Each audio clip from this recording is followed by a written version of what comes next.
নমস্কাৰ মই ইছমাইল আৰু আপোনালোকৰ মাজত কেইবাটাও গুৰুত্বপূৰ্ণ খবৰৰ কথা আলোচনা কৰিম গতিকে ভিডিঅ'টো সম্পূৰ্ণকৈ চাই থাকিব আৰু যদি প্ৰথমবাৰ আপুনি এই চেনেলটোত আহিছে চেনেলটো সাবস্ক্ৰাইব কৰাৰ লগতে ভিডিঅ'টোত লাইক কৰিব আহক আমি আজিৰ খবৰ কেইটা জানিব আজি প্ৰথম গুৰুত্বপূৰ্ণ খবৰটো হৈছে শিক্ষক নিযুক্তিৰ ক্ষেত্ৰত এটা ডাঙৰ ঘোষণা কৰিছে আৰু টেট পৰীক্ষাৰ বাবে এটা ডাঙৰ ঘোষণা কৰিছে এবাৰ উত্তীৰ্ণ হোৱাৰ পাছত পুনৰবাৰ টেট পৰীক্ষা দিব নালাগে এই নিয়ম সলনি কৰিছে কেন্দ্ৰই আৰু কেন্দ্ৰৰ ফালৰ পৰা এই নতুন নিয়ম জাৰি কৰা হৈছে আৰু জানিব পৰা মতে কেৱল মাত্ৰ কেন্দ্ৰীয় বা CBSE বোৰ্ডৰ টেট পৰীক্ষাই নহয় বিভিন্ন ৰাজ্যই অনুষ্ঠিত কৰাৰ লগতে অসমৰ যিটো টেট পৰীক্ষা অনুষ্ঠিত কৰে সেই টেট পৰীক্ষাৰ ক্ষেত্ৰতো এটা নতুন নিয়ম কাৰ্যকৰী কৰা হ'ব আৰু দেখা পোৱা গৈছে শিক্ষক নিযুক্তিৰ ক্ষেত্ৰত ডাঙৰ ঘোষণা এবাৰ টেট পৰীক্ষা দিয়াৰ পাছত পুনৰবাৰ প্ৰয়োজন নাই টেট পৰীক্ষা দিবলৈ এই পৰিকল্পনা হাতত লৈছে নেশ্যনেল কাউন্সিল অৰ টিচাৰ এডুকেশ্যন আৰু বহু বছৰৰ পিছত শিক্ষক নিযুক্তিৰ নিয়ম সলনি কৰিছে কেন্দ্ৰই আৰু শিক্ষক নিযুক্তি হ'বলৈ টেট উত্তীৰ্ণ হোৱাটো বাধ্যতামূলক কিন্তু ইয়াত উল্লেখ কৰিছে এটা নতুন নিয়ম কিন্তু ইয়াত দেখা পোৱা গৈছে এবাৰ টেট পৰীক্ষা পতাৰ পাছত আমাৰ এই অসমত 7 বছৰলৈকে ইয়াৰ ডেট থাকে আৰু 7 বছৰৰ পিছত কিন্তু পত্ৰৰ সেই প্ৰমাণ পত্ৰৰ ম্যাদ উকলি যায় কিন্তু 7 বছৰৰ ভিতৰত যদি চাকৰি নাপায় তেওঁলোকে টেট পৰীক্ষা পুনৰবাৰ দিব লাগে কিন্তু ৰাজ্য এতিয়া কেন্দ্ৰীয় চৰকাৰে এবাৰ নতুন নিয়ম কৰিছে ৰাজ্যসমূহতো কাৰ্যকৰী আছিল এই নিয়ম প্ৰত্যেকটো ৰাজ্যত কিন্তু এতিয়া নেশ্যনেল কাউন্সিল অৰ টিচাৰ এডুকেশ্যন সলনি কৰিছে এই নিয়ম আৰু এতিয়া 7 বছৰ নহয় এবাৰ টেট উত্তীৰ্ণ হ'লে পুনৰ টেট পৰীক্ষাত অৱতীৰ্ণ হোৱাৰ প্ৰয়োজনীয়তা নাথাকিব অৰ্থাৎ এবাৰ টেট উত্তীৰ্ণ হ'লেই সেই প্ৰমাণ পত্ৰৰ ম্যাদ চিৰদিনৰ বাবে থাকিব নিজৰ ব্যৰ্থতাত ঢাকিবলৈ বিজেপি চৰকাৰে মোগল সভ্যতা আৰু লাভ জিহাদৰ কথা কৈছে বুলি উল্লেখ কৰিছে গৌৰৱ গগৈ আৰু গৌৰৱ গগৈ সাংসদ গৰাকীয়ে এই কথা স্পষ্টভাৱে উল্লেখ কৰিছে প্ৰাক্তন মুখ্যমন্ত্ৰী তৰুণ গগৈ আৰু সাংসদ গৌৰৱ গগৈক মোগলৰ বংশধৰ বুলি কৈ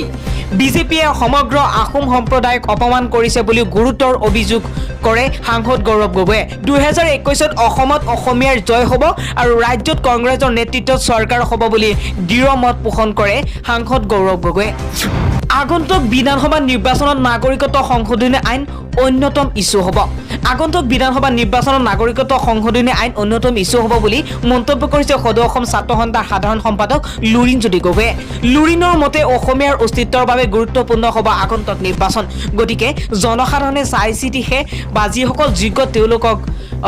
চৰকাৰ বনাবৰ কাৰণেহে চেষ্টা কৰাৰ কাৰণে এই কথাটো স্পষ্টভাৱে উল্লেখ কৰিছে ওচৰ বতৰত বেঞ্চাৰ স্কুলৰ শিক্ষকলৈ আহিছে এটা বেয়া খবৰ ৰাজ্যৰ কেইবা হেজাৰ বেঞ্চাৰ স্কুলৰ শিক্ষকে নৱেম্বৰৰ আৰম্ভণিতে ৰাজ্য চৰকাৰৰ শিক্ষা বিভাগৰ পৰা ভাল খবৰ পাব বুলি গম্ভীৰ আশাৰে অপেক্ষা কৰি আছিল কিন্তু মধ্য ইংৰাজী বিদ্যালয়সমূহৰ প্ৰায় 60% বিদ্যালয়ৰ শিক্ষকৰ আশাত চেঁচা পানী ঢালি দিলে শিক্ষা বিভাগে আৰু শিক্ষকৰ নাম তালিকা প্ৰকাশ কৰিবলৈ প্ৰস্তুতি চলোৱা খবৰ পোৱা গৈছে বুলি উল্লেখ কৰিছে বিশেষ সূত্ৰৰ পৰা পোৱা খবৰ অনুসৰি আইনী মেৰপেচত প্ৰাদেশিকৰণ প্ৰক্ৰিয়াৰ পৰা বাতিল হ'ব ৰাজ্যৰ প্ৰায় 8% মধ্য ইংৰাজী বিদ্যালয় 2016-17 বৰ্ষত ছাত্ৰ ছাত্ৰী ন্যূনতম 30 গৰাকী নথকা 800খনতকৈ অধিক বিদ্যালয় চৰকাৰে ভাঙি দিয়াৰ পৰিকল্পনা কৰিছে ফলত 28ৰ পৰা 30 বছৰ বিনা বেতনে শিক্ষকতা কৰি আশাত বন্দী শিক্ষকৰ মাজত তীব্ৰ প্ৰতিক্ৰিয়াৰ সৃষ্টি হৈছে চৰকাৰী ষড়যন্ত্ৰৰ বলি হোৱাটো নিশ্চিত হোৱাৰ পিছত মধ্য ইংৰাজী বিদ্যালয়ৰ শিক্ষকসকলে নিজ সমষ্টিৰ বিধায়ক আৰু বিভাগীয় মন্ত্ৰীক এই দিশত মানৱীয় দৃষ্টিৰে বিবেচনা কৰি সকলোৰে পথ প্ৰাদেশিকৰণ কৰিবলৈ